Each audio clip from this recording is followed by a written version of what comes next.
All right. Is that too loud or is that good?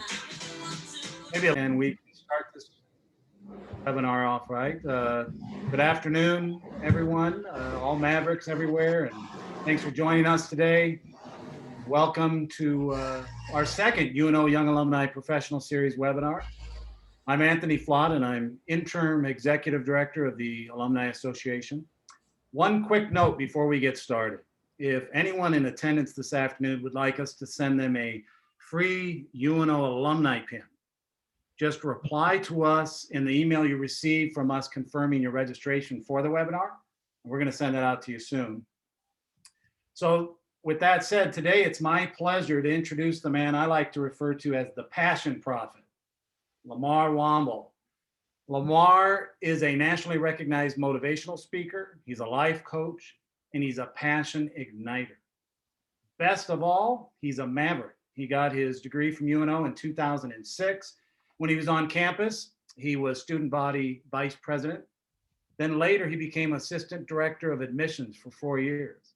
Since then, though, he's moved on. He's now in New York, and he's in his current role directing Passion for Leadership. Today, Lamarr is going to discuss exactly what passion means, and more importantly, how it feels for your professional and your personal life. If you have questions for Lamarr, please feel free to put those in the chat box. We will monitor those and try to get to them after Lamarr's presentation. But with all that said, welcome, Lamarr. Thanks for leading our webinar today, and the Zoom floor is yours. All right. Well, Anthony, thank you. Bianca, thank you. Listen, y'all, Maverick pride is like flowing through my veins right now. We will fight, fight, fight for our Mavericks. We will fight, fight, fight for our team. Everyone knows when that old whistle blows. We will yell, we will fight, we will scream, go Mavs, let's go. How's everybody doing? How's everybody doing today? In the chat, just give me a little like, I'm doing well, I'm hanging out, I'm chilling, I'm relaxing, I'm working hard. What are y'all doing? What are y'all up to today? How are y'all feeling? It's Thursday, it's almost Friday, right? We out here feeling good. I know I am, at least, because spring break begins this weekend, and so we get to just hang out and chill. So I'm excited to be here. Thank you all for having me. And you know, we don't have a lot of time, so I really want to get right into what we're going to be talking about, right? So for many of you, as Anthony mentioned, like, you knew when I left Nebraska in 2013, I'd already been speaking with Passion for Leadership for about 5 years. So many of you knew me as like, Lamarr is a speaker and he talks about passion, right? What I did when I moved to New York City is I actually had an opportunity to work in New York City high schools, right? And what that means to you is that I had an opportunity to really like open up my mind to learn and experience new things, to kind of say, you know what, Lamarr, like, yes, talking about passion and helping people connect to what their passions are is important. But what I discovered here in New York City for myself, but also for the young people that I had an opportunity to work with, is that sometimes discovering your passion, A, isn't enough, right? And B, sometimes discovering your passion can be blocked, and you can have a hard time getting there because things that have gone on in your life that are holding you back from actually accessing the passion that you want. And ultimately, if you can't come over those life traumas and those life challenges, and you then can't find your passion, then you're really not on track to become the greatest version of yourself. And so much of what today we're going to be talking about is how can you become the greatest version of yourself? And passion has a part to do with that, but it doesn't tell you the full story. And so I really want to come today to really give you all the full story, the full evolution of not just me, but how I've rounded out what I really am passionate about, is helping people discover what it is to live inside of the power triangle, right? And so there's 3 touch points here that we're going to talk on throughout the session. And I'm going to really touch on these items through telling you my story, right? So in a minute, I'm going to share my screen. But again, if you want to write this down or get some notes out, I want you to do that, because this is the power triangle. And what it's going to be is 3 touch points on how you can become the greatest version of yourself, right? So I'm going to go ahead and share my screen here real quick. And we're going to get right into this thing, y'all, because listen, I'm excited to deliver, because for so many of y'all, some of y'all that are on, I know I've got friends that are on. I know I've got students that I've given tours to. I know that I've got old coworkers that are on, like all these people that know me But I think there's a different side that you have not seen of me that you don't know. And so that's why I'm also very excited to just kind of share with you all in a deeper, more vulnerable way that you may not know about my life and about my story. And I hope that it moves you to be able to become the greatest version of yourself. So as many of you know, in 2008, I started Passion for Leadership. And the reason I started Passion for Leadership is because as a student body vice president, Elizabeth Kramer and I went to a virtual, not a virtual, we definitely weren't doing a virtual conference, but we went to a student leadership conference in Florida. And there was a gentleman there speaking by the name of Dr. Jermaine Davis. And in the workshop session with Jermaine Davis said to us, he said, "What would you do for free for the rest of your life?" And I'm sitting there thinking like, let me think about this. What would I do for free for the rest of my life? So I'm in my mind, I'm like calculating my bill for college. I'm like, okay, first year cost me $15,000. Second year was like $12,000. And in my mind, I'm like, what would I do for free for the rest of my life? I said, fool, nothing. Like, what are you talking about? No one is going to college to graduate to work for free. That's not how this game works, right? In my mind, I'm like, look, when I graduate, somebody better be paying me $40,000 a year. I better have a company credit card. I better have 2 weeks of vacation and a matching 401k, right? Like these are the things that we think about. So when somebody says, what would you do for free? I couldn't fathom that thought, right? But at the end of that session, I really was sitting there and I was thinking about it and I was thinking about it and I was thinking about it. And obviously he didn't mean like, what would you actually do for free, right? Because that's just not the world that we live in. But what he meant was, what do you love to do so much that you could just spend all your time doing it? And I was thinking, I was like, you know what? I think I want to do what he does, right? I want to do what you do. And I came to that conclusion at the end of that conference in 2005 that I wanted to become a motivational speaker. And so I moved back. I came back to Nebraska after that conference was over. And I spent 2 years developing and toning and honing my skill to become a speaker and to get my message together. I met with speakers that were already doing well in Omaha. And in 2008, I launched my business, Passion for Leadership. And so since then, I've gone on to speak to over 60,000 people all over the country. And when I moved to New York City, like I said, I had an opportunity to work for a nonprofit called the Future Project. And the Future Project basically put me in a high school, multiple high schools actually, to help young people make their passions realities, right? And so that was the job that I moved to New York for. And living in that experience and also living my own, I knew that it was time for me to develop and evolve greater than what it is to discover your passion, but to really live in like what it means to help people overcome life challenge and trauma and things that are holding you back, right? So I'm going to start just by telling you a little bit about my background. So obviously we all know that we all have grown up for the most part in Nebraska, and I love Nebraska, right? Nebraska nice, right? Everyone knows Nebraska nice. And even when I'm in New York, I tell people I'm from Nebraska and they always have a laugh, especially Black folks in New York. Because Black folks in New York are always like, excuse me, what'd you say? You're from where? I'm like, Nebraska. They're like, oh, Nebraska? And the first question, y'all, this is what they always say, literally every single time. They say, really? I didn't know they had Black folks in Nebraska. And it's like, yeah, man, like we're here. All of us, we're all out there. Like it's a thing. And they're like, wow, like I'm really mind blown right now, right? And so I'm like, okay, that's cool. But then they go to a second question. And then it starts getting to the point where it's like, okay, are you making fun of me or are you genuinely interested, right? So the second question is always this. And then they get real weird with it, y'all. They get like a weird accent. So they go like country on me. And so instead of saying Nebraska, they say like Nebraska, right? And they say it like that. I'm just like, I don't know what that is, but it's Nebraska. And they're like, okay, so in Nebraska, do y'all got Wi-Fi out there? Okay, now we're on the line of like disrespectful and like, are you just poking fun? Like you're just trolling me right now, right? And I'm like, yes, we have Wi-Fi. We have everything that anyone else has because you guys know the story, right? When you live in the Midwest, it doesn't matter where you're from, Nebraska, Iowa, Missouri, Kansas, we know it. We don't coast, flyover state, right? People go from the East Coast to the West Coast to the East Coast, the South to the East, the South to the West. And they always say, well, what is there in the Midwest that is worth me stopping for? And so growing up in Nebraska, like I've always felt like I've had to defend where I'm from, right? And I feel like many of us probably do the same. Like, you know what? You'd be surprised. Come visit. They're like, and we're like, oh, but we have the College World Series. They're like, I don't really like baseball, but you should come anyway, right? We have the greatest zoo in the world, and that's like our next thing. And so that's how I spent all my time, like defending myself. And then they asked the last question, and this is like the ultimate disrespectful question. They say, so in Nebraska, do y'all have cars or are y'all on horse and buggy? And I'm just like, okay, this conversation is over. I can't talk to you anymore, right? And that's kind of how I usually end those conversations. But listen, as much as I defend Nebraska and Nebraska really molded me to become who I was, there was also challenging times in Nebraska for me.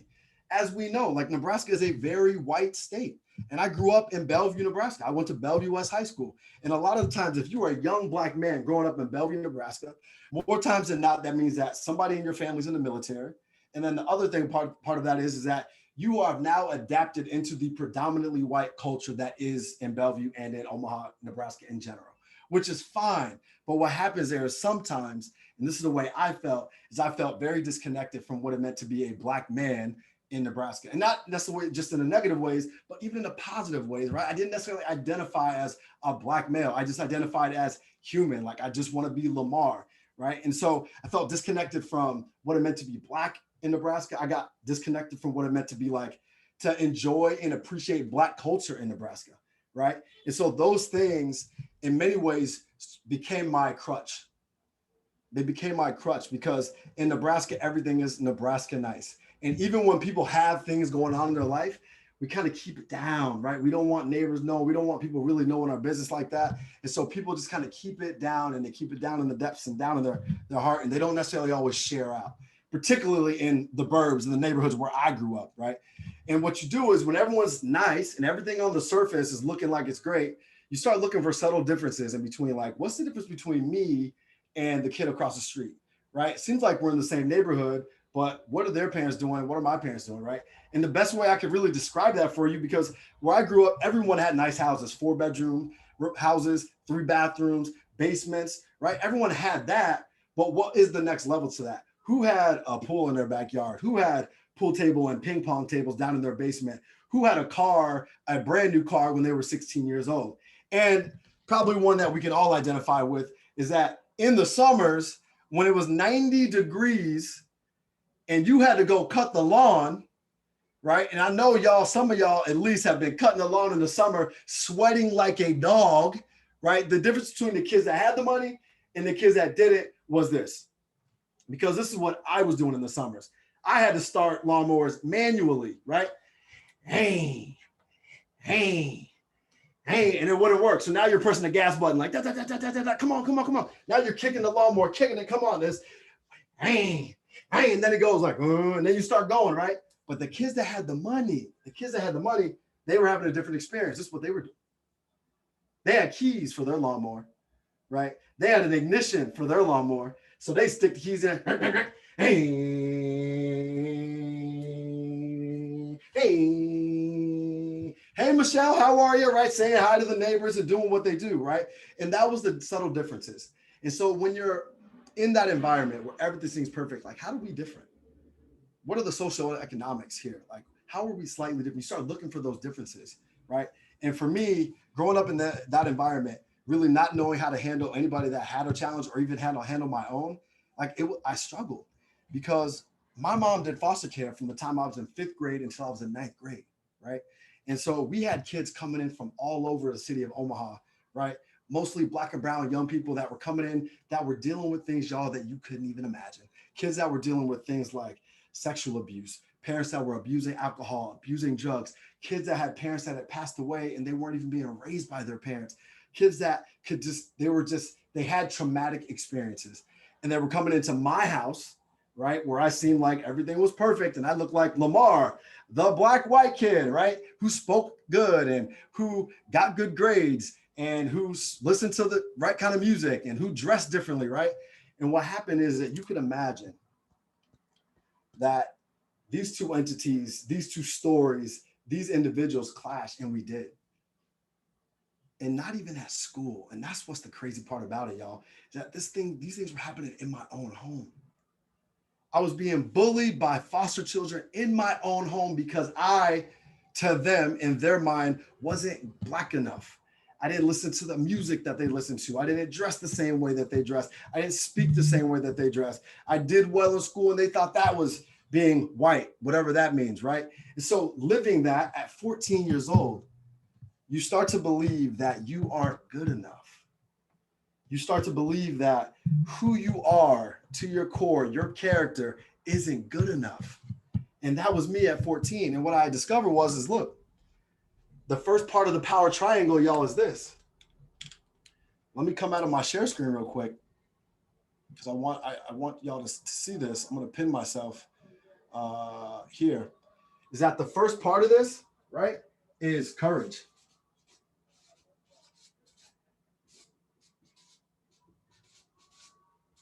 Courage and mindset, right?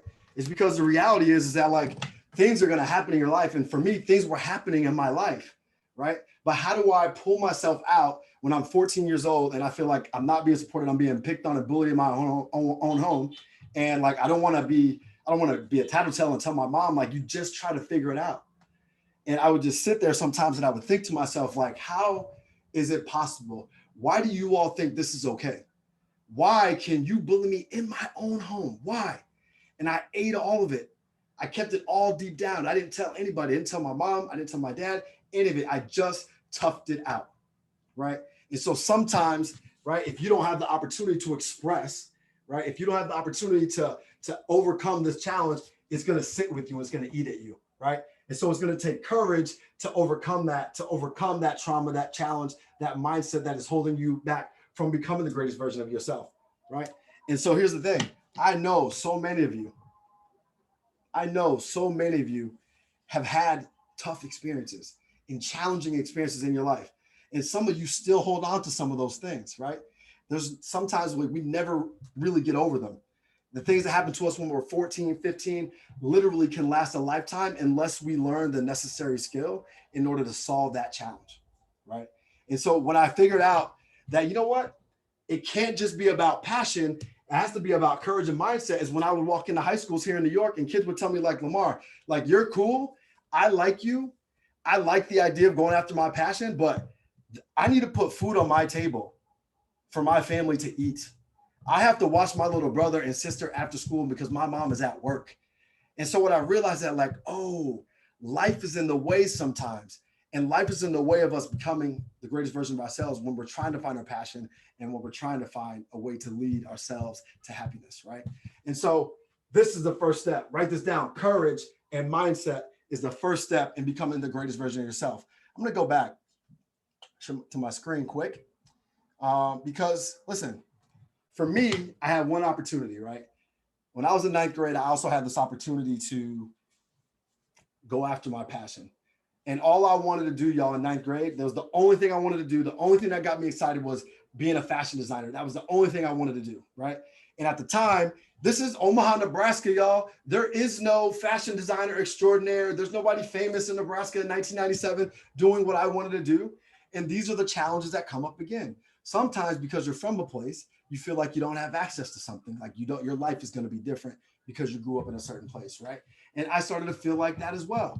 But I had one opportunity and I took it. And my question for y'all is this: when the opportunity is given to you, even if it's not perfect, are you going to take it? Because for me, I wanted to go shadow a fashion designer, but the only person they had for me to shadow was a graphic designer. And I said, you know what? I'm going to do it. I'm going to go. So I walked in, I had an opportunity to go. I went to the graphic designer's office and I walked in, I said, my man, I'm here, right? Like, I'm here to create my clothing line. And he was like, okay, welcome. I was like, my clothing line is called Taku. And he was like, excuse me, you said taco? And I said, no, Taku, Tacu. Now, for some of y'all might know, back in 1997, when I was a freshman in high school, there was a brand called FUBU, F-U-B-U, for us, by us, right? That was like the jam in 1997. Some of y'all know, some of y'all don't, right? But for me, it came from my brand, Taku, came from a little bit of FUBU. And then the other reason I named it Taku, T-A-C-U, was there was this, well, how can I put this? There was this girl, right? And She was the 8th grade love of my life, Tara Cunningham. Still love her to this day. And she doesn't know that I named my clothing line after her to this day. She doesn't know this. And some of y'all might be like, okay, Lamarr, where are you going with this? This is kind of weird. You're sounding kind of creepy. And it might be, but I named the clothing line Taku after the first 2 letters in her first name, Tara, T-A, the first 2 letters in her last name, Cunningham, C-U. And I brought T and the A and the C and U together to create Taku. And when I'm sitting there designing on the computer, I made this t-shirt. I had Taku right across the chest. And I should say it was across my heart because I loved her. I had Taku on the pant leg. And let's be real, logos on the pants, that's just tacky. I had logos on the shoes, the whole 9, right? And I had an opportunity to print it out. And I left the graphic designer's office that day. And there was no one when I got back to school that was there to help me, not just ask me how it went, but to literally say, Lamarr, I see that you have designed something that you care about here. Let's make it a reality. Let's make it real. There was nobody there to do that. Not a teacher, not a mentor, not a coach, not a staff member, not a friend, classmate, nobody. Not even my parents, y'all. And I come from a good family, right? I come from a great family, right? My mom right there on the right-hand side, that little Jamaican light-skinned ting right there, my mom, Lamarr Womble. My mom would always tell me, she would say, Lamarr, try your best. Try your best. And I'm interested to hear, like, from anyone in the chat, do you have people in your life to this day that tell you to try your best? And if you do, I would love to know and hear who that person is. So just put their name in the chat. Put their name in the chat. Who is the person that consistently tells you to give it your best effort, right? Shout out to moms. Okay, Denise, we see you, Denise. Okay, mom, dad, right? And that's their job, right? And that's what my mom did. Now, the guy that's in the back, not the shorter guy in the front, the tall, bald-headed guy in the back with no eyebrows, giving you the weird, like, that look, that's my dad. And so what my dad would always used to tell me is this. My dad would always say when I would go to him, because, you know, dads are supposed to be a little bit cooler, but my dad had no backbone, if that's the best way to put it. The man had no backbone. So when I would go to my dad for things like, oh, dad, what do you think about this? Oh, dad, can I get permission to go here? Here's what my dad would say. My dad would say, because dads know better. Dads don't want to get in trouble. So dads say, ask your mama. I don't want to hear about it. Ask your mama, ask your mama, ask your mama. If you had a dad that had no backbone and took no responsibility for anything, in the chat, say I, because if that was your dad, because my dad literally took no responsibility for anything. So what that means is that he also couldn't help me get to my passion, right? So my dad would say, ask your mom. My mom would say, try your best. And nobody would say, Lamarr, let's make this a reality, right? And that was the biggest challenge I had, is that how do we help people get closer to their passions and things that they love to do, all right? And for me, there was no one there. There was no one there to help me do that. And to make things worse, a couple months after I had an opportunity to go to this graphic designer, I came home from school one day and my mom said to me, she said, Lamarr, we need to talk. And she had a very serious look on her face. And I didn't, you know, it was something I hadn't seen before. And so she sat me down at the dining room table and, you know, she looked me dead in my eyes and she said, Lamarr, me and your father might get divorced, right? And at 14 years old, that's the last thing you want to hear. It's probably maybe the worst age to hear that your parents might get divorced, right? And in that moment, I didn't know what to say. I didn't know what to do. I didn't know what to think. I just sat there in silence. A couple minutes passed by, and I knew in that moment that I had drawn a line in the sand between myself, my little brother, who you see on the screen, and my mom, who you see on the screen, and my father, who was on the other side of that line. Because in my mind, what she said was, Lamarr, oh, me and your father might get divorced because he cheated on me. That was what I heard, even though that's not what she said. And I need you to think about this for your own life, because this is part of the courage, the mindset. This is part of the burden that you carry sometimes, is that when people tell you things and you make up your own story about what they said to you. Think about that. How many times has somebody said something to you, you made up your own story about what you think they meant, and then use that as fuel to be mad, upset, frustrated, pissed off, angry, right? To drive a wedge between you, them, your relationship, and use that as fuel to stay away from that person for the rest of your life. And that's exactly what happened to me. From the time I was 14 years old until I was 32 years old, me and my father had no relationship. And my parents, listen, they were still together. They stayed married. And I would call on the holidays, didn't talk to my dad. I would only talk to my brother and I would talk to my mom. I would go there sometimes on the holidays. My parents moved to Las Vegas after I graduated from high school. And I would go visit in Vegas and my dad would pick me up from the airport. And if I had to describe to you what our relationship was, y'all, this is what it would be. He would be driving when he picked me up and he would just say, "Hey, how you doing?" Just driving. And I'd be riding and I'd say, "I'm good." And for 20 minutes from the airport to their house,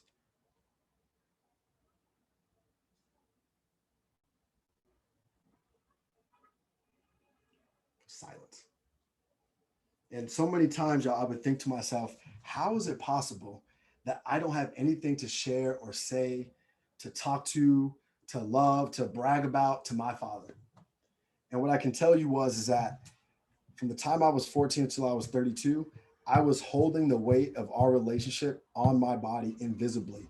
It was there and I couldn't even see it. I knew it was there, but we all carry these invisible burdens that weigh us down. And when that thing is weighing you down, it's not that you can't pursue your passion. It's not that you can't lead others. It's not that you can't make impact in the world.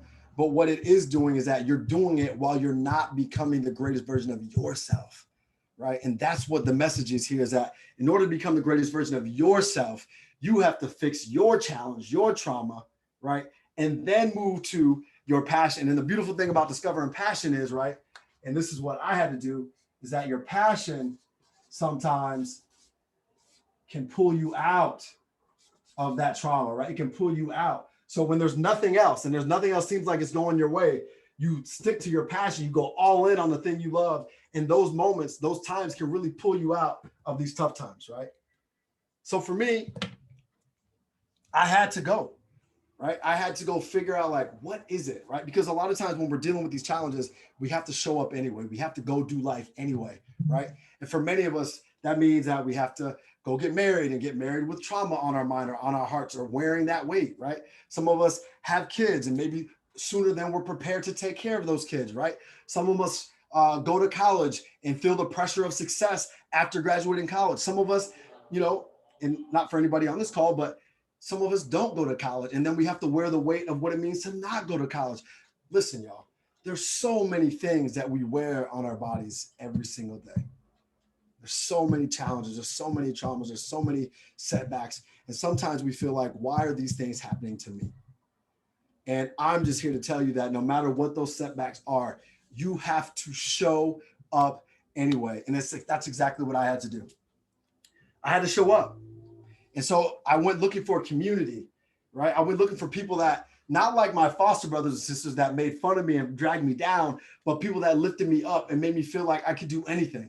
I went looking for love and community and connection. And I found it when I joined the basketball team in ninth grade. And I played basketball for 2 years from ninth grade until 11th grade, until I went out for the JV basketball team my junior year of high school.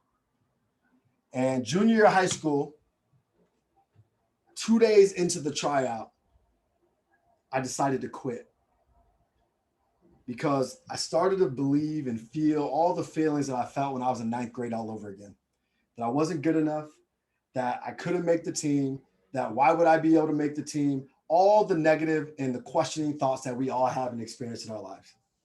And I didn't want to deal with the embarrassment, because back in the day, y'all know how they used to do it, right? They used to put, when you made the team, they would put the list of the people that made the team on the locker room door. And you would have to go down each and every single name until you saw your name, because it wasn't always alphabetized, right? And I didn't want to deal with the embarrassment of going down that list in front of a group of my peers and not seeing my name on that list. So I ran, I quit. I said, you can't cut me, I cut myself, right? Talk about a power move, right? And that's what I did. So I was looking around, I was like, what, Lamarr, like, you look like a complete failure right now. You quit, you ran away, you didn't finish something that you started, right? And in many people's eyes, that could look or make you look like a failure. And I had to take my loss and I had to make sure it turned into a lesson. So I started looking around in my life. And for so many years, because of the relationship with my father, I'd ignored what my dad brought to me. But my dad was in the military for 21 years, right? And he did all kinds of things while he was in the military. He started 3 businesses. Now, they all failed, but he started them. And that's the point, right? My dad started a travel agency, failed. My dad started a vending machine business, failed. He started an eBay shoe business. He did all right with that, but ultimately didn't turn into anything special. Makes a couple $1,000s here and there, right? I wouldn't call it a failure, but it gets some extra cash, right? And so I was like, yo, my dad is a businessman. Maybe that's something that actually might be interested in myself. And I did. So I had an opportunity to join DECA when I was a senior in high school. I joined my junior actually, and I did it for 2 years. In my senior year, I had an opportunity to build a project with these 2 gentlemen on the screen here that you're looking at. On the right, that's Chet Fortune. On the left, that's Kevin Boyce. And we had an opportunity to, that year, our senior year, raise $8,000 for the Hope Center in North Omaha. We did mentorship, we did tutoring, we had 3 citywide events raising money for the Hope Center in Nebraska. And it was in this moment, y'all, that I discovered that I could literally change the world with my actions and the things that I care about and the things that I love and the things that I'm passionate about. We took our project to the state conference in 2001. And there was another project from Bellevue West High School in the same category, civic consciousness. And then we were all in the top 4. It was us, Scottsbluff, Lincoln East, and then the other Bellevue West project. And we get to the award ceremony that day, and they start calling out the names of the people that won. In 3rd place, from Lincoln East, right? Lincoln East goes up, they're pumped up, they're excited.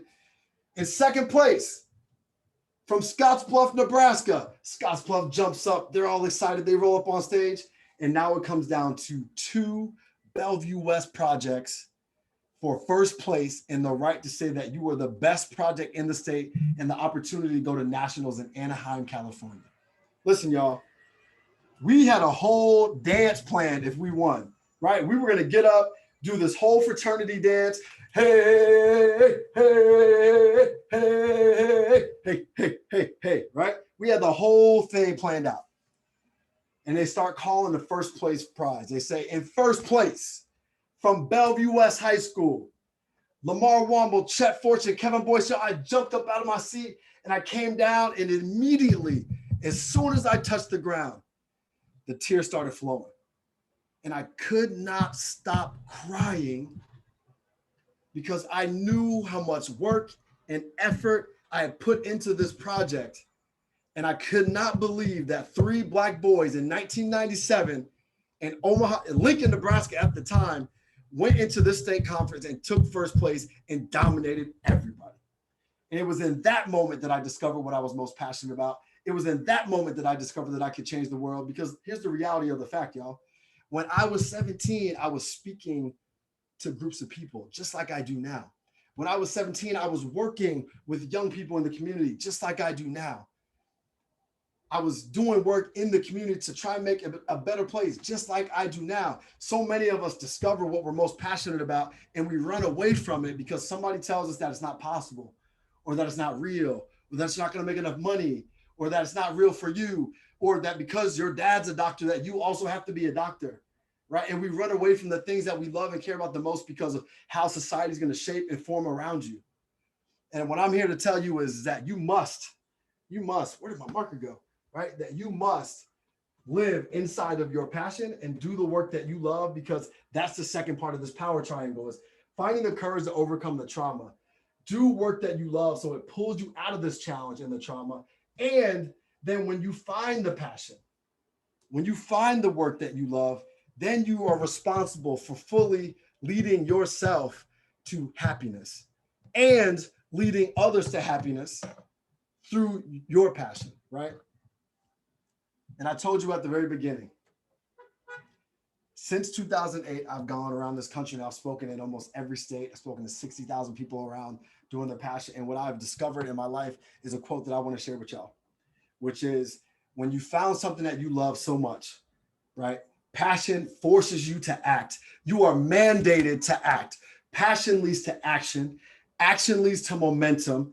Momentum leads to confidence. And confidence is what we need to believe in ourselves, to believe that no matter what we've been through, no matter what our life challenge is, no matter what our trauma is that we can have the courage to overcome it anyway. Confidence is what we need, is when people are telling us that we cannot, when people are telling us that this is not for you or you should do something different, that I can do it anyway.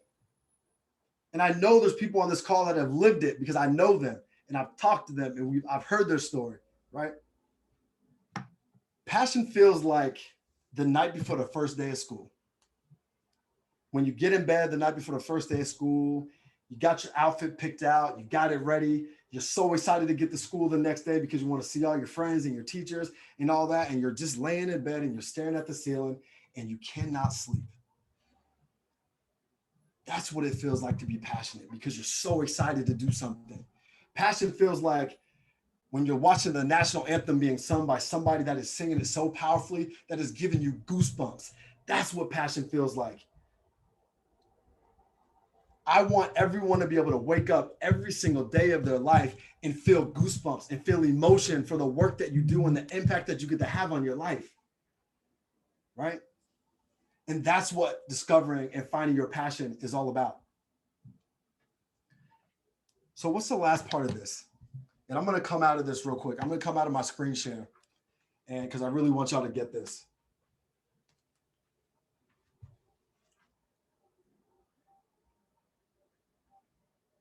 When you discover your passion, you're responsible now. And you're responsible for leading self and others. I'm going to start with leading others first, because I'm not going to talk a lot about that. When you discover what it is that you are most passionate about, it is now your job to connect with other folks, right? Connect with other folks that are also passionate about what you're passionate about, to build community, to build connection, right? To then help other people get to where you're trying to go, right? But more importantly, before you can lead others, you got to understand what makes you happy. You got to understand what kind of life that you want to live. And recently, in the last year, I started my life coaching business because I finally felt like I had something to say that needed to be said.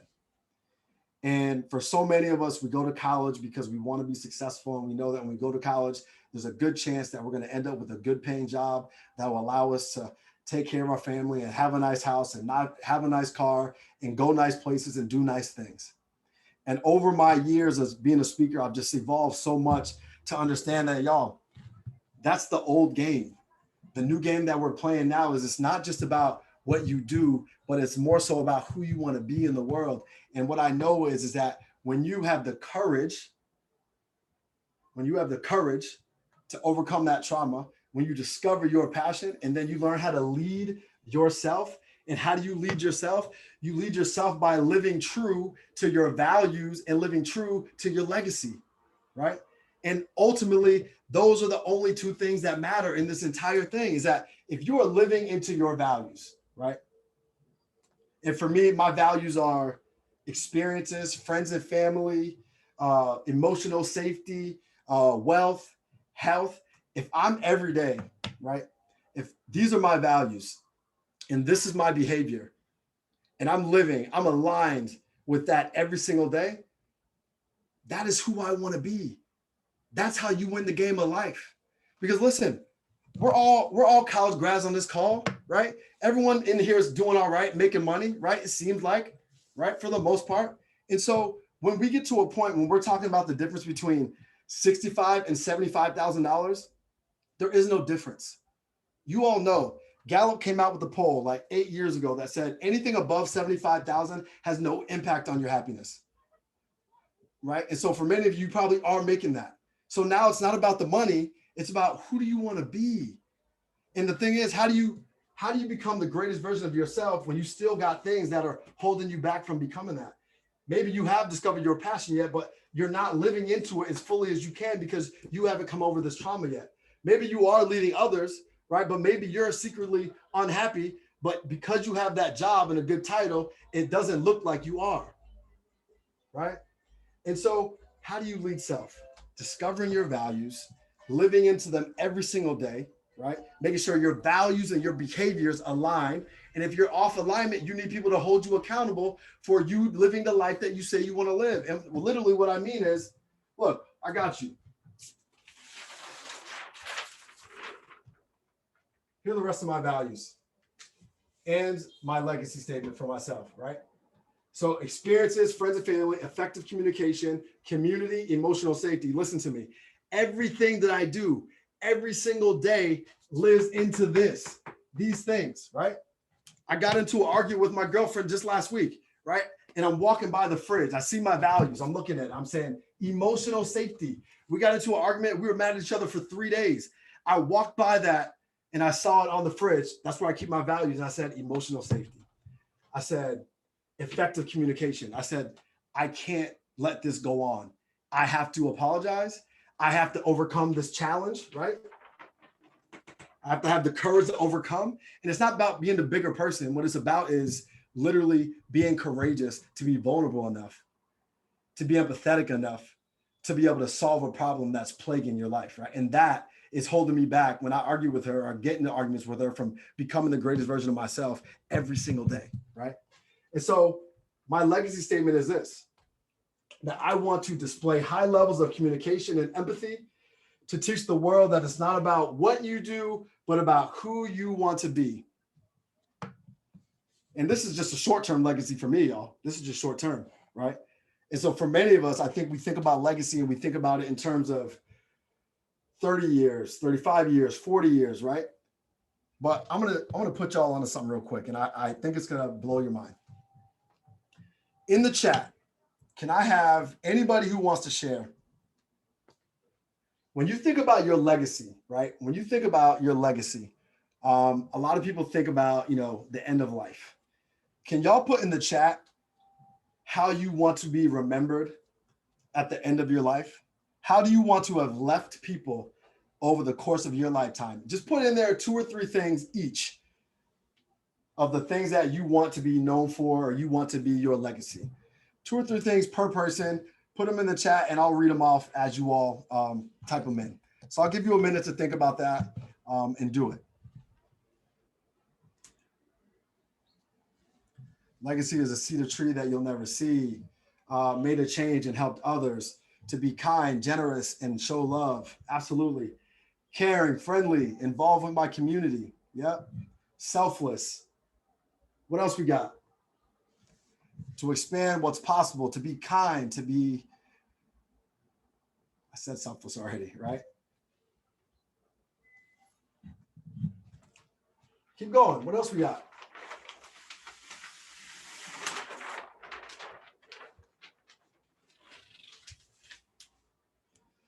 Loving, animal obsessed, motivational, right? Inclusive of all, right? Listen to me.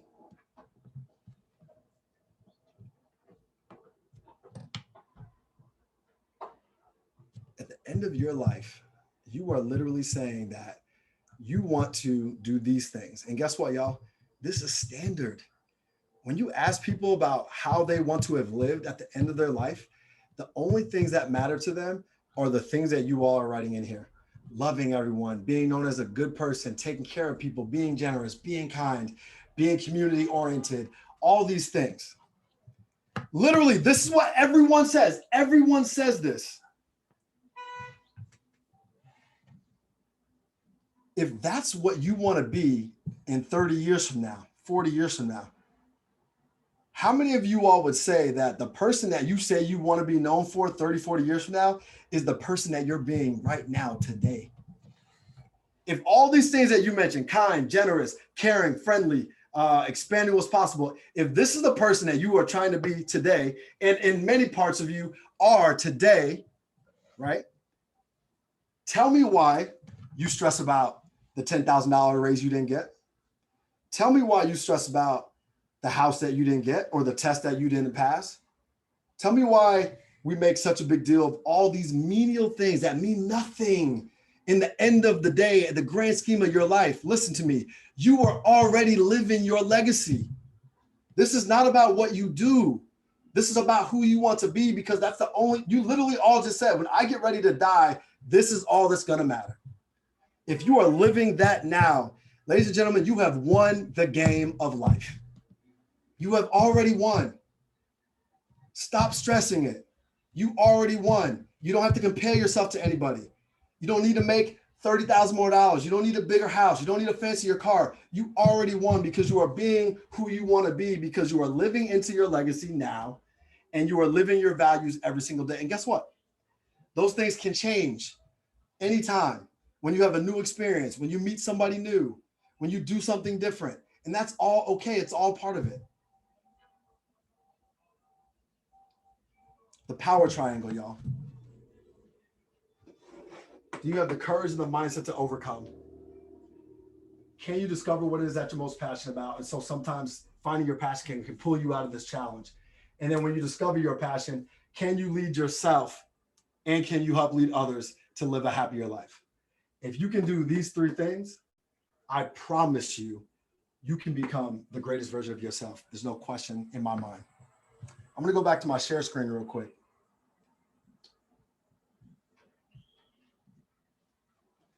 Because I just want y'all to get a picture of this, write in notes, whatever you need to do.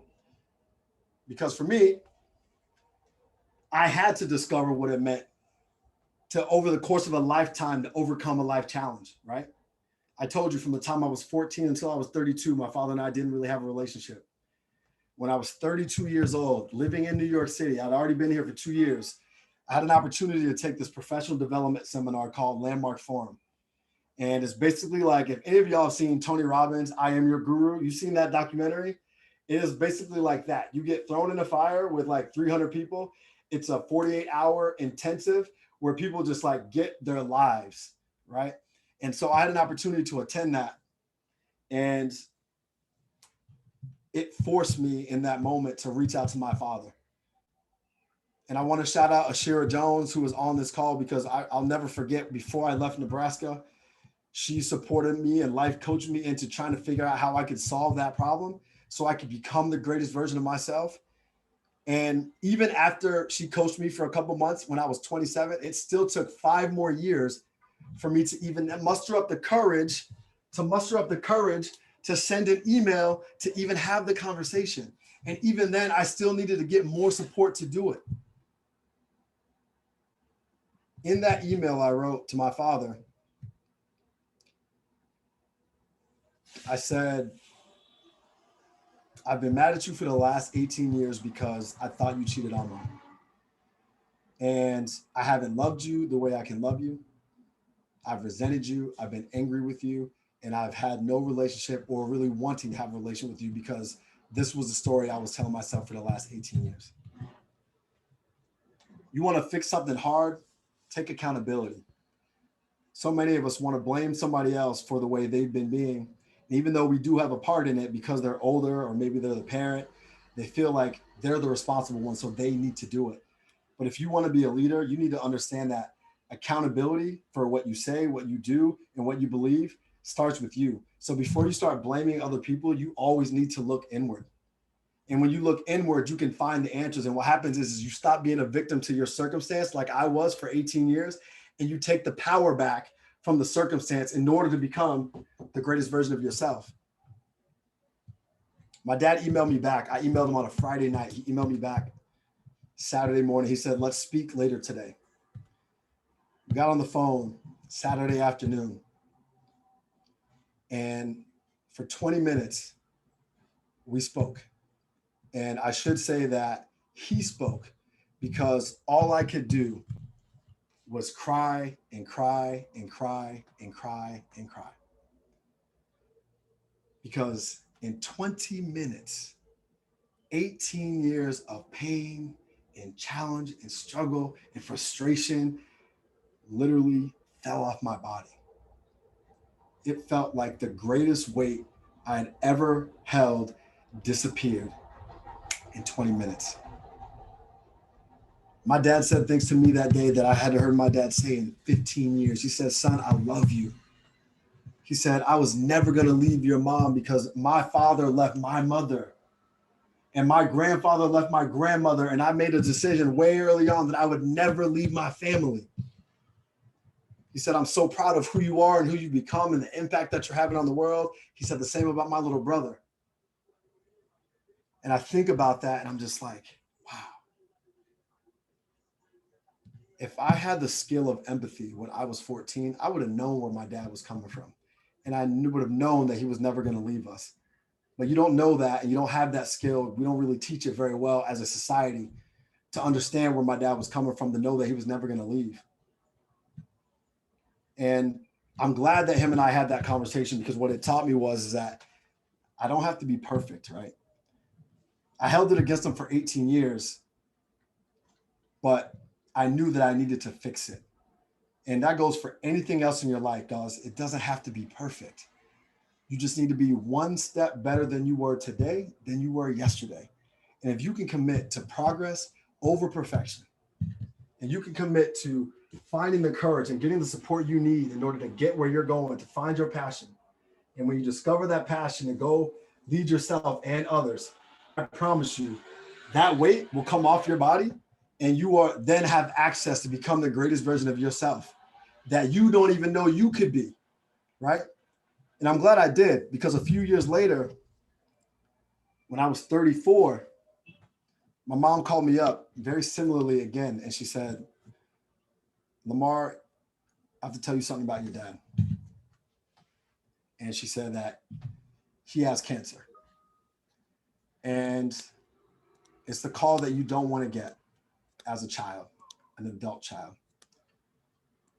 And I think about when that call came, I think about how much guilt I would have carried for the rest of my life had I not fixed the relationship with my father when I was 32 years old. Never would have forgave myself. And for some of us, you're holding on to stuff that is holding you back. And not only that, you're holding yourself back from relationships, from fixing things that could be better for you. And get rid of that weight. Stop wearing that burden. Stop wearing that guilt. And that is why, and that is what I learned from being here in the city, is that like so many of us walk with that. And it starts when we're younger. I walked with it, and it started when I was 14. I'm happy to tell y'all that my father is 100% cancer free as of today. And our relationship is better than it's ever been. And when I talked with this guy, like we call and we have one-on-one conversations. And now I can't get the guy to shut up, really. Frankly, that's just where it's at right now. And we're not best buds. We're not best friends. But the weight is gone and it feels comfortable. And that's where I want you to be. And that feels happy for me. And as much as I give my dad grief, opening up that relationship was the best thing I ever could have done, because there was nothing more than my father wanted than to be a grandfather. And last year, I had my first baby. And so who you're looking at here is my daughter, Nola B, and my partner, Zena, there on the left. And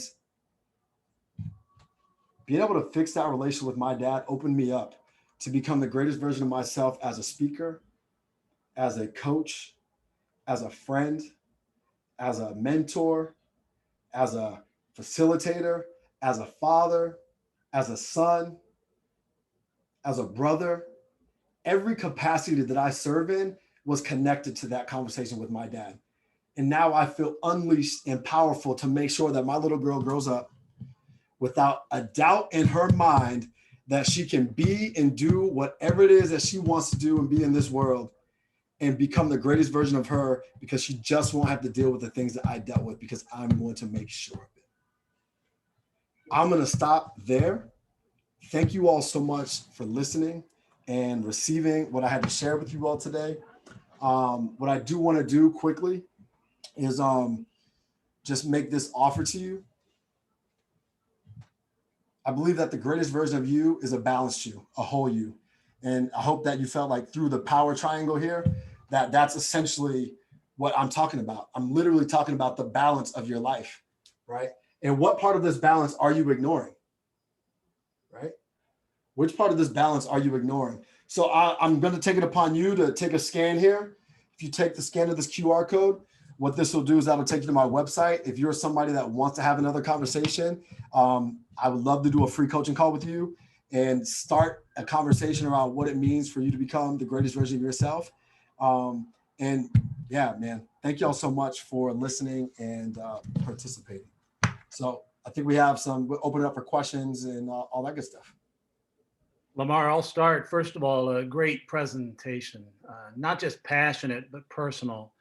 That always makes a big difference. So thanks for letting us into your life and then for passing on those lessons that you've learned for our own edification. I have a question about the universal responses you mentioned you get when you ask people how they want to be remembered. In your talks, do you see any universal obstacles that stop people from getting there, whether those obstacles are external or whether they're put up by our very own selves? Yeah, you know what? So I spend a lot of time with young people, right? So this is why I was so excited to kind of have this conversation with young professionals, young adults, because with young people, it's the pressure to be successful. And so it's not that people aren't going to go be successful, it's the uncertainty of the future, right? And so that's really been the common thread that I've seen over the last 3 years, especially coming out of high school and college students, is that they just feel this immense pressure to be successful. And what I'm trying to help people understand is that, like, you went to college and graduated, you're already successful. You're going on plan A still, and you haven't had to go to plan B. You already made it. So that you're not worried about the dollar amount or the title, but you're worried about who you're being in the world and how you can be that person fully. And when you do that, you will literally manifest anything and everything that you want because you have no pressure. The pressure is off, right? Because you're just living into who you want to be versus what you do. And I just think we have it backwards in our society, and it's a tough switch to kind of get that back. But that would be one thing off the top that comes to mind. And do you see that on the rise among some of the younger folks that you talk to, this anxiety, this stress? Absolutely. So one thing I had to do, so recently I partnered with, so one of my mentees, he a couple of years ago, he messaged me and he was like, he goes to Liberty, well, he just graduated from Liberty University. And he said to me, he's like, Lamarr, I don't know what's going on, but it feels like everyone on my campus is like negative, pessimistic. And I was like, oh, tell me more about that. And he was like, I don't know. It just feels like people have a bad attitude. Like they don't think that they can do or get to where they're going. And I was like, that's interesting. Well, like, what do you want to do about it? And he was like, well, I don't know. And I was like, great, let's create something. Let's do some research and find out. So we did a bunch of focus groups, did a bunch of interviews. And what we ended up creating was this thing called the U-Book Journal. That is literally a journal to be used for life planning and mental health awareness for individuals to be able to like plan A, B, C, and D, and not give value to them, but equate value across the board, right? That plan A and plan B are just as valuable as each other. Plan C and D are just as valuable as each other, because what kids are saying coming out is that, well, if I don't get into my top school and I have to go to community college, then I'm a failure. And then that rocks their world for like 3 or 4 months, 5 months. And who knows what happens then? Anxiety, depression, all the stuff that comes along with it, right? And so that was something that we did to kind of like fight against this challenge of like young people, 17 to 22, 23, 24, even 25, feeling that pressure. You know what I mean? I think you've got everybody speechless. It was such a good presentation. I hope so. It doesn't look like we do have any more questions, but once again, just an absolute great presentation.